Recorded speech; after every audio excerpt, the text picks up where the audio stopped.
অসম জাতীয় পৰিষদৰ তৰফৰ পৰা মামা সমষ্টিত মই প্ৰাৰ্থী বিচাৰিছিলোঁ, দলক আবেদন জনাইছিলোঁ।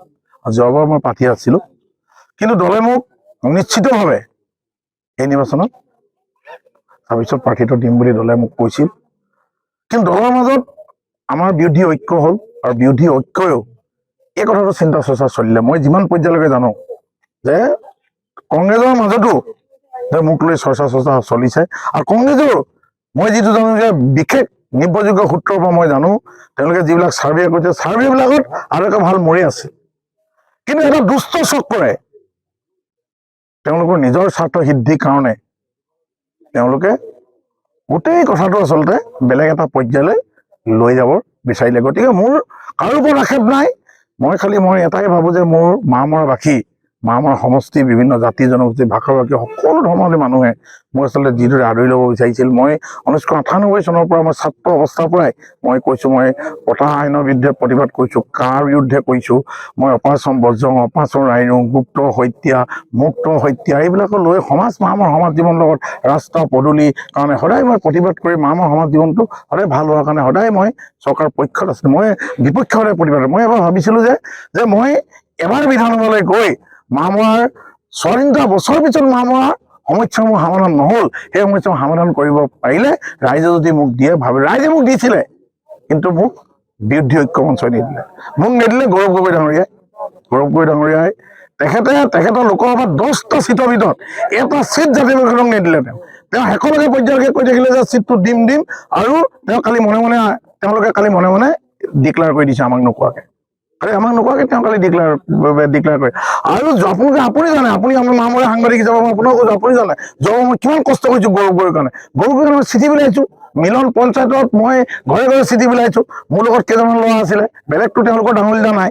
আৰু মই মোৰ ঘৰ চাইডত কাকতবীয়া পঞ্চায়তত গোটেই এতিয়া সুধিলেও আকৌ কাকতবীয়া সেই চাইডৰ গোটেই পঞ্চায়ত, উদয়পুৰ পঞ্চায়ত, এইবিলাক যাকে পাৰোঁ মই তাকে অৰ্থনৈতিকভাৱে মই যিখিনি পাৰিছোঁ ছাপোৰ্ট দিছিলোঁ। মই খুব কষ্ট কৰিছিলোঁ, আৰু গৌৰৱ গগৈ সেইকাৰণে জিকিছিলে।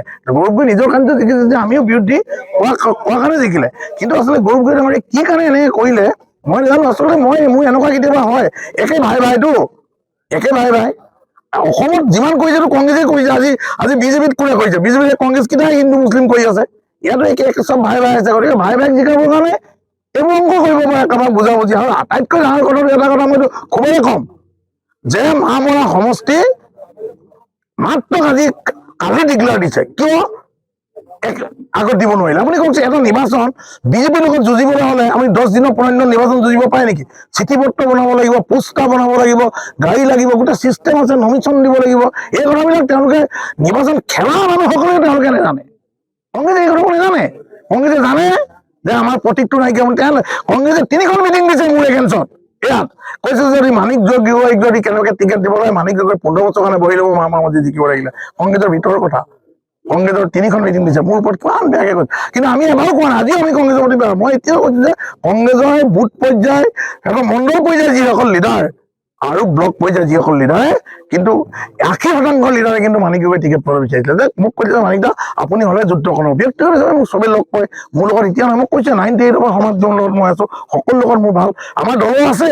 আৰু মই কৈছোঁ যে মামৰা অঞ্চলৰ আমাৰ শিক্ষাগুৰুসকলে হওক, বিশিষ্ট বুদ্ধিজীৱীয়ে হওক, কবিসকলে হওক, সকলো শ্ৰেণীৰ মানুহে মোক আমাৰ মৰাণতে হওক, চেপনতে হওক, নিজ খালেগড়তে হওক, আমাৰ বটুৱাতে হওক, আমাৰ কাকতি বাৰীৰ পৰা আদি কৰি আমাৰ চৰাইদেউ, মথুৰাপুৰ, অভয়পুৰ, চৰপাই সকলো অঞ্চলৰ ৰাইজে কৈছিলে যে আপুনি কিবা ভাল হ'ব, আপুনি আহক। মই ভাবিছিলোঁ যে এজেকাৰ এইবাৰ যুদ্ধখন দিওঁ, মই কিবা এটা হ'ব পাৰিম, মোৰ ৰাইজৰ কাৰণে ভাল হ'ব বুলি ভাবিছিলোঁ। কিন্তু যেতিয়া তেওঁলোকে নিবিচাৰিলে, তেওঁলোকৰ কথা। আৰু মোৰ ক'বলগীয়া একো নাই, হয় নে? আমি যদি বিৰোধী ঐক্যত আছোঁ, দলৰ নীতি নিয়ম আমি কৈছোঁ যে আমি অসম জাতীয় পৰিষদ কংগ্ৰেছ 100 বছৰ দল হওক পায়, আমি কংগ্ৰেছ চুটটো মেচিনত কংগ্ৰেছৰ নিজৰ মানে মোৰ ঘৰৰ ওচৰত দবাকটীয়া ৰাস্তাটোত কৰিলে মোক নেমাতিলে নহয় আমাক। কিন্তু ভোটটো আমাক লাগে। যেতিয়া মিত্ৰতা হ'ব, এদিন চাহ খাবলৈ নাহিলে আমাৰ লগত যে মই জিকিলোঁ, যে আপোনালোকে চাহ, মোক এইবোৰ কথা আমি খুব আছে আমাৰ। তেওঁ চাহ খাবলৈ এদিন নাহিলে আমাৰ লগত যে আপোনালোকে বহুত সহায় কৰিলে বিৰোধী ঐক্য। কিন্তু বিৰোধী ঐক্য কংগ্ৰেছক ভোটৰ সময়ত লাগে, বাকী টাইমত নাই। আজিলৈকে চাহ একাপ খাবলৈ আমাক চৰাইদেউ জিলাখনত ধন্যবাদ সূচক দিবলৈ নাই, আমাক নেমাতিলে। এতিয়া মিটিঙত নাই মতা নাই। মই চাইছোঁ তেওঁ ফাণ্ডবিলাক বিৰোধী ঐক্যত আছোঁ, আমাকতো সুধিব লাগে যে এইটো দিলে ভাল হয়। তেওঁলোকে নাই কৰা, তেওঁলোকে নিজৰ মই মতামি। সেইটোৱে হ'ল 6 দিনৰ পিছৰ পৰা তেওঁলোকৰ চৰিত্ৰ। গতিকে আমি বিৰোধী ঐক্যত আছোঁ। বিৰোধী ঐক্যক এতিয়াও কৈছোঁ, আমি মেচৰিটি, আমাৰ জ্ঞান আছে, আমি বিজেপিক ৰুধিব লাগিব, আমি বিজেপিক ৰুধিবৰ কাৰণে আমি কাম কৰিম। আমি জাতীয় বৈকটক চিম্বল নাথাকিব নেকি, জাতীয় বৈকট চিম্বল নাথাকিলে আমি বেলেগ পাৰ্টিলৈ যাম, সেইবিলাক নহয়। আৰু যদি মই আজি টিকেট পালোঁহেঁতেন, কিন্তু আমাৰ মানুহ চব মোৰ লগত আছে, আজিও আছে, নাই যদিও আজিও দেখিছে মোৰ সমষ্টি সমিতি, আমাৰ সকলো কাৰ্যনিৰ্বাহক, সমষ্টি সমিতি সকলো কাৰ্যনিৰ্বাহক আজি মোৰ লগত, আমি আজি বহি যে আমি যে বিৰোধী ঐক্য সহায় কৰিব লাগিব, সেই টাঙি নিয়া পাইছোঁ। কিন্তু তেওঁলোকক মই শুনিছোঁ, তেওঁলোকৰ বহুত লিডাৰে জইনে কৰিলে কৈছে, তেওঁলোকৰ মাজতে ভাগ, গৌৰৱগোহাঁই কৈছে ভাগ কাৰ মাজত আছে, কংগ্ৰেছৰ মাজতে আছে, এজেণ্ট কাৰ মাজত আছে, কংগ্ৰেছৰ মাজত এজেণ্ট আছে, এজেণ্ট জাতীয় পৰিষদৰ মাজত নাই। এই ধন্যবাদ। যিকোনো খবৰৰ বাবে যোগাযোগ কৰক আমাৰ এই নম্বৰত 9181 307 221।